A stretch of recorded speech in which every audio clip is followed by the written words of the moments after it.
Breaking news. Pakistan army chief Asif Munir యొక్క ఆచూకీ తెలిసింది. నిన్నటి వరకు కూడా అసలు ఆసిఫ్ మునీర్ ఏమైపోయాడు, తను చనిపోయాడా, పాకిస్తాన్ వాళ్ళు అతన్ని చంపేశారా? ఎందుకంటే అక్కడ ప్రజలు తిరుగుబాటు చేస్తున్నారు. ముఖ్యంగా ఆర్మీ సైన్యం కూడా అతని పైన చాలా కోపంతో ఉన్నారు. ఎందుకంటే లేని పోనీ కూడా పెట్టి భారత్తో నువ్వే యుద్ధం తీసుకొచ్చావు, ఇష్టాసారంగా భారత్ గురించి మాట్లాడుతాను, వాళ్ళందరూ కూడా అతనిపై తిరగబడ్డారు. తర్వాత వాళ్ళ ఆర్మీ యొక్క జాబ్ కి రిజైన్ చేసి రాజీనామా చేసి వాళ్ళ ఇంటికి వెళ్ళిపోయారు. దాదాపు ఒక బెటాలియన్ లో 4500 మందిలో 250 మంది మానేశారంటూ కూడా ఒక వార్త లేటెస్ట్ గా వచ్చింది ఈ రోజు. అయితే మరి ఆసిఫ్ మునీర్ ఆచూకీ ఈ రోజు తెలిసిందంటూ, అతను ఎక్కడో ఆర్మీ సైన్యానికి మోటివేషన్ స్పీచ్లు ఇస్తున్నట్టు, తన గురించి మొత్తం కూడా బయటకు వచ్చిందంటూ కూడా ఒక వార్త వెలుగులోకి రావడం జరిగింది. ఒకసారి దీని గురించి మనం తెలుసుకునే ప్రయత్నం చేద్దాం. మా ఆదిత్య లైన్ లో ఉన్నారు. ఆదిత్య, చెప్పండి, ఏంటి ఆసిఫ్ మునీర్ ఆచూకీ తెలిసిందా? ఈ బంకర్ లో దాక్కున్న ఆసిఫ్ మునీర్ బయటకు వచ్చాడా? మరి భారత్తో యుద్ధం చేయడానికి అతను సిద్ధంగానే ఉన్నాడా? మరి అసలు ఎక్కడా కూడా తను కనిపించట్లేదు, ఎక్కడా కూడా తను వినిపించట్లేదు. ఈ రోజు వరకు కూడా తన మాటలు చాలా దారుణంగా మాట్లాడాడు భారత్ గురించి. అసలు ఆ మ్యాప్ లోనే లేకుండా చేస్తాను, ప్రపంచ మ్యాప్ లోనే భారత్ లేకుండా చేస్తాను, మాకు వారం రోజులు టైం చాలు అంటూ కూడా మాట్లాడిన వ్యక్తి, పారిపోయిన వ్యక్తి మరి ఎక్కడున్నాడు అసలు ఈ పిరికి సన్నాసి? పాకిస్తాన్ ఆర్మీ చీఫ్ ఆసిఫ్ మునీర్ ప్రత్యేకంగా చెప్పాల్సిన పనిలేదు తేజ. ఉగ్రదాడికి ముందు అతని వీడియో ఒకటి వైరల్ అయిపోయింది. కాశ్మీర్ మాకు జీవనాడి, మనం దాన్ని వదులుకోమని చెప్పేసి ఒక మోటివేషనల్ స్పీక్ ఆ టైంలో కూడా ఇవ్వడం జరిగింది. సో ఆ తర్వాత ఉగ్రదాడి జరగడం, ఉగ్రదాడి వెనకాల ఆసిఫ్ మునీర్ ఉన్నారని చెప్పేసి అనుకోవడం, అంటే అతను మోటివేషన్ ఇచ్చాడు, అతనే సపోర్ట్ చేశాడు, వాళ్ళే ఉగ్రవాదాన్ని ప్రోత్సహించారు, అతని ప్రోత్సాహంతోనే కాశ్మీర్ పహల్గామ్ లో ఉగ్రవాదులు దాడి చేశారని చెప్పేసి ఒక ఇన్ఫర్మేషన్ అయితే ఉంది. సో ఆ తర్వాత ఉగ్రదాడి తర్వాత ఆసిఫ్ మునీర్ ఇదే భయంతో, అంటే భారతదేశం నన్ను అనుమానించింది, నా మీద ఏ క్షణమైన అటాక్ చేయొచ్చు, నన్ను చంపేయచ్చేమో అన్న ఒక భయంతో పారిపోయాడని చెప్పేసి వార్తలు వచ్చాయి. అంటే ఇంకోటి కూడా ఉంది, అంటే లండన్ పంపించేశారు కేవలం భారత్ ఇతని మీద అటాక్ చేయకుండా, ఇతను ఏమీ చేయకుండా కాపాడుకోవడానికి అని చెప్పేసి అండర్ గ్రౌండ్ వెళ్ళిపోయాడు, లేకుంటే లండన్ ఫ్యామిలీని తీసుకుని వెళ్ళిపోయాడని చెప్పేసి అటువంటి వార్తలు వచ్చాయి. మరొక వార్తలు కూడా మనం చూసాం, అంటే పాకిస్తాన్ లోనే ఈ యుద్ధాన్ని ఎవరు కోరుకోలేదు, అనవసరంగా తన ఎవరి టెన్యూర్ ఉందో తను పెంచుకోవడానికి, తన పదవి కాలాన్ని పెంచుకోవడానికి ఈ యుద్ధ తంత్రాలన్నీ కూడా ఇటువంటి ఎత్తుగడలు వేశాడు. దీనివల్ల ఇప్పుడు మొత్తం పాకిస్తాన్ ఇబ్బందుల్లో పడిపోయింది. యుద్ధం వస్తే అతనే ఆర్థిక నష్టం ఉంది, సంక్షోభంలో ఉన్నాం, మళ్ళీ ఇప్పుడు యుద్ధం అంటే మళ్ళీ ఇంకెంత సంక్షోభానికి గురైపోతామని చెప్పేసి పాకిస్తాన్ ప్రజల్లో ఒక అభిప్రాయాలు వచ్చాయి. సో వాళ్ళ దగ్గర నుంచి తిరుగుబాటు వచ్చింది, నిరసనలు వెల్లువెత్తిన నేపథ్యంలో ఇక్కడ నుంచి ఎంత ఎఫెక్ట్ పడుతుందో అని చెప్పేసి ఆసిఫ్ మునీర్ కనపడకుండా పోయాడని చెప్పేసి అలా వార్తలు రకరకాలుగా ఇతని గురించి స్పెక్యులేషన్ స్టోరీస్ అయితే వచ్చాయి. సో ఈ నేపథ్యంలో ఇప్పుడు ఇంకో న్యూస్ ఏంటంటే, అటు ఆల్రెడీ యుద్ధ వాతావరణం భారత్ కి అండ్ పాకిస్తాన్ కి మధ్య నెలకొంది, ఏ క్షణమైన యుద్ధం జరగచ్చని అంటున్నారు. సో ఈ టైంలో ఈ యుద్ధ భయంతోనే పాకిస్తాన్ అలర్ట్ అయిపోయింది, త్రివిధ దళాలను అప్రమత్తం చేసింది, భారత్ పాక్ సరిహద్దుల్లో సైన్యాన్ని మోహరించింది, గగనతలంలో ఆల్రెడీ ఎయిర్ ఫోర్స్ ని కూడా, సముద్ర మార్గంలో నేవీ విన్యాసాలు కూడా చేస్తున్నాయి ఆల్రెడీ పాక్ ఆర్మీ చీఫ్. అయితే ఈ టైంలోనే పాక్ ఆర్మీ చీఫ్ ఆసిఫ్ మునీర్ నిన్న సరిహద్దుకు వెళ్లారని చెప్పేసి వీటన్నిటిని కూడా పరిశీలించారు, వాళ్ళ జవాన్లతోటి మొత్తం కూడా మోటివేషనల్ స్పీచ్ ఇచ్చారని చెప్పేసి ఒక ఇన్ఫర్మేషన్ బయటకు పాకింది. అంటే ఎక్కడికి వెళ్ళలేదు ఆసిఫ్ మునీర్, అతను లోపల అండర్ గ్రౌండ్ లో దాక్కొని ఒక వ్యూహాలు పన్నుతున్నాడు, అన్ని కూడా సలహాలు ఇస్తున్నారు పాకిస్తాన్ ఆర్మీకి, పాకిస్తాన్ ప్రభుత్వానికి అని చెప్పేసి తెలుస్తూ ఉంది. అంటే బయట కనపడకుండా టోటల్ అంతర్గతంగానే ఇతని వ్యవహారాలు నడుస్తున్నాయని చెప్పేసి దీన్ని బట్టి మనం అర్థం చేసుకోవచ్చు. నాకైతే మాత్రం అతనికి అంత ధైర్యం లేదనిపిస్తుంది. ఒక పక్క అతని పైన తిరుగుబాటు ఆర్మీ సైన్యం, అలాగే అతని ఫ్యామిలీని కూడా అతను సురక్షితమైన ప్రాంతానికి పంపించాడు, లండన్ ఎక్కడికో పంపించాడు. ఇవన్నీ కూడా చేస్తుంటే అతను పిరికి పందెలా ఒక బంకర్ లో దాక్కున్నాడు అనేది మాత్రం నాకు అర్థమవుతుంది. భయపడ్డాడు అతను. ఎందుకంటే మనం కూడా ఇక్కడ ఆర్మీ సైన్యాన్ని కాదు టార్గెట్ చేసింది, ఆసిఫ్ మునీర్ యొక్క తలని మనం టార్గెట్ చేసాం. అసలు ఆ చీఫ్ నే లేపేస్తే వాళ్ళ సగం సచ్చినట్టే. అందుకనే ఆసిఫ్ మునీర్ ని టార్గెట్ చేశారు.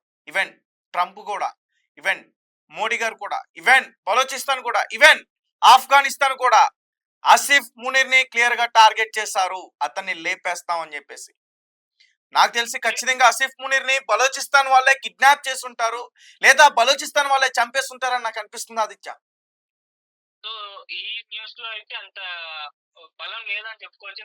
బలూచిస్తాన్ ఒకేలా కిడ్నాప్ చేస్తుంటే పరిస్థితి వేరేలా ఉంటుంది. ఉమ్, అంటే ఈ పాకిస్తాన్ ఆర్మీ చీఫ్ ఆసిఫ్ మునీర్ ఎవరైతే ఉన్నారో, ఇప్పుడు పాకిస్తాన్ లో ఏ విధంగా ఉంటుందంటే ప్రభుత్వం చేతుల్లో ఈ ఆర్మీ అనేది ఉండదు. ఈ చీఫ్ చేతుల్లోనే ఆర్మీ అనేది వ్యవహరిస్తుంది. ఆర్మీకి ప్రభుత్వానికి మధ్య సంబంధాలు అనేవి ఉండవు. వీళ్ళ నిర్ణయాలు వీళ్ళే తీసుకుంటారు. ఉగ్రదాడి జరిగిందంటే దీని వెనకాల ఖచ్చితంగా ఆసిఫ్ మునీర్ ఉండే ఉంటాడు. అందుకే నేను భారత్ కానివ్వండి ఎవరైనా కానీ ఆసిఫ్ మునీర్ ని టార్గెట్ చేశారు. సో ఇది అతనికి కూడా అర్థమైపోయింది, భయపడ్డాడు.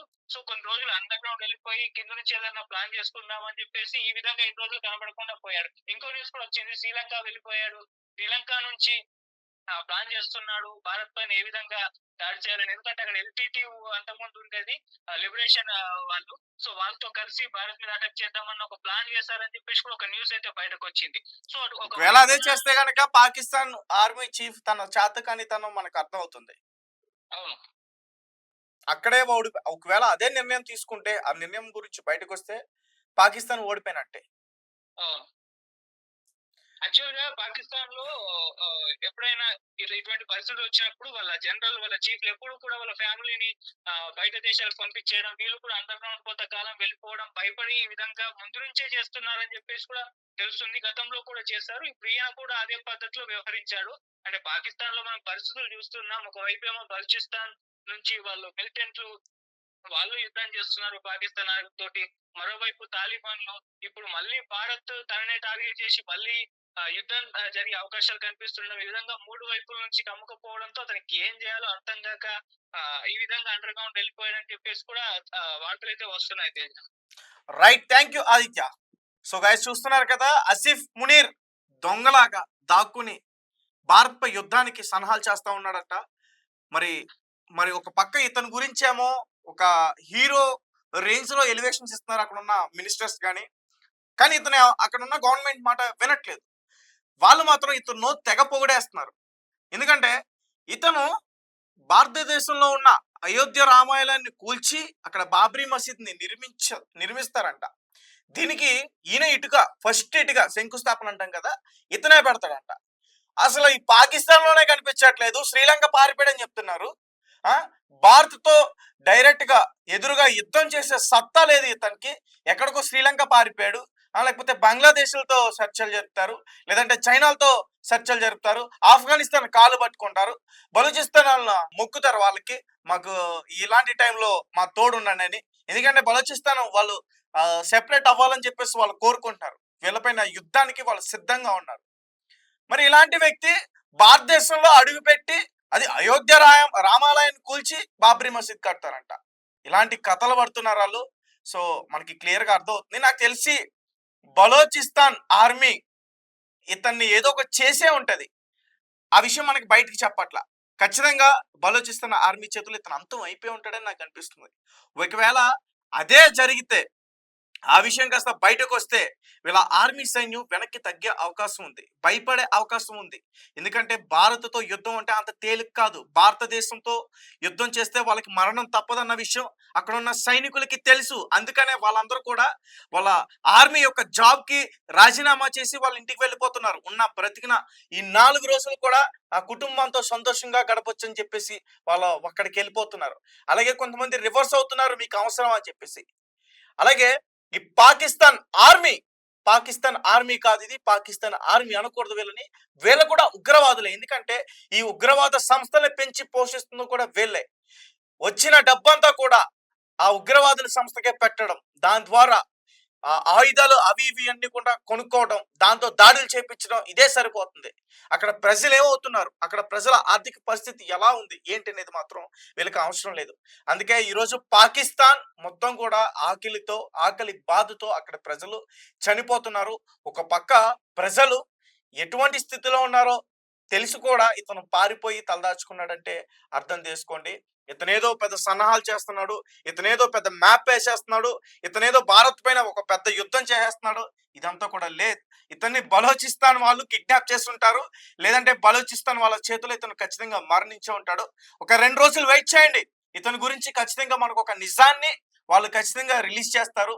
అలాగే ఒక పక్క పాకిస్తాన్ సైనికులు ఏడుస్తున్నారు, భారత్తో యుద్ధం అవసరం అని చెప్పేసి ఏడుస్తున్నారు. వాళ్ళు ఏదో భారతదేశం యొక్క గొప్పతనాన్ని చాటడానికి నేను చెప్పట్లే. ఒకసారి వీడియో ప్లే చేస్తాను, ఒకసారి మీరే చూడండి.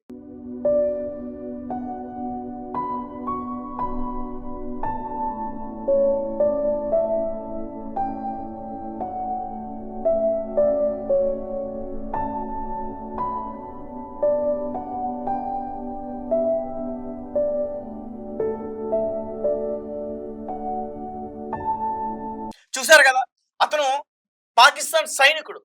ఈ యుద్ధం ప్రకటించిన తర్వాత భారతదేశం అతను ఏడుస్తున్నాడు. ఆ అంటే ఏ రకంగా అంటే, మోదీ సాబ్ మీతో మాకు యుద్ధం వద్దు, మాకు భారత్ ముద్దన్నట్టున్న వాళ్ళ సంగతి. ఏదేమైనప్పటికీ మనం ఈ నిర్ణయం మాత్రం తీసుకున్న తర్వాత, వాళ్ళతో యుద్ధం చేయాలి అనే నిర్ణయం తీసుకున్న తర్వాత వెనక్కి తగ్గేదే లేదు. ఎందుకంటే మనం ఒకటే, మనది ఒకటే. ఎందుకంటే 26 ప్రాణాలు వాళ్ళ చేతిలో బలికొన్నాయి. సో కాబట్టి ఆ ఉగ్రవాదుల్ని, ఆ ఉగ్రవాద సంస్థలు పెంచి పోషించిన ఆ పాకిస్తాన్ ఆర్మీని వదిలే పరిస్థితే లేదు. పిఓకే మనదే, కాశ్మీరు మనదే. కుదిరితే పాకిస్తాన్ కూడా దోచేసుకుంటాం. భారతదేశంతో అంత ఈజీ కాదు. ఇది మాత్రం వాళ్ళు ఖచ్చితంగా గుర్తుపెట్టుకోవాల్సిన అవసరం అయితే ఉంది. నేను ఎందుకు ఇంత బలంగా చెప్తున్నానంటే, ఇక్కడ మన భారతదేశంలో బ్రతుకుతూ సిగ్గు లేకుండా, జ్ఞానం లేకుండా, మన ఉప్పు తింటూ, మన అన్నం తింటూ పాకిస్తాన్కి పనిచేస్తున్న కొన్ని కుక్కలు ఉన్నాయి. వీరికి ఖచ్చితంగా అర్థం అవుతున్నాయి. ఎందుకంటే మేము చేస్తున్న ఈ డీటెయిల్స్ గురించి, ఈ యుద్ధానికి సంబంధించి డీటెయిల్స్ గురించి మేము తెలుగు ప్రేక్షకులకి ఎక్స్ప్లెయిన్ చేసే ప్రయత్నం చేస్తుంటే, కొంతమంది కుక్కలు మీరు ఏం పీకలేరు, పాకిస్తాన్ జిందాబాద్, పాకిస్తాన్ తోపంట, పాకిస్తాన్ ముందు మనం తోక ముడుచుకోవాలంట, ఇటువంటి కామెంట్స్ చేస్తారు.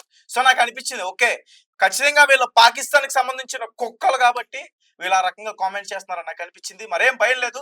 మీకు దమ్ముంటే పాకిస్తాన్కి వెళ్ళి, ఇప్పుడు అలాగా వాళ్ళు సావ చచ్చారు, వాళ్ళు చచ్చిన శవంతో లెక్క మాకు ఇప్పుడు. సో మీకు దమ్ముంటే మీరు అటుపక్క వెళ్ళి మాతో యుద్ధం చేయండి పాకిస్తాన్ కుక్కలారా. Mind it.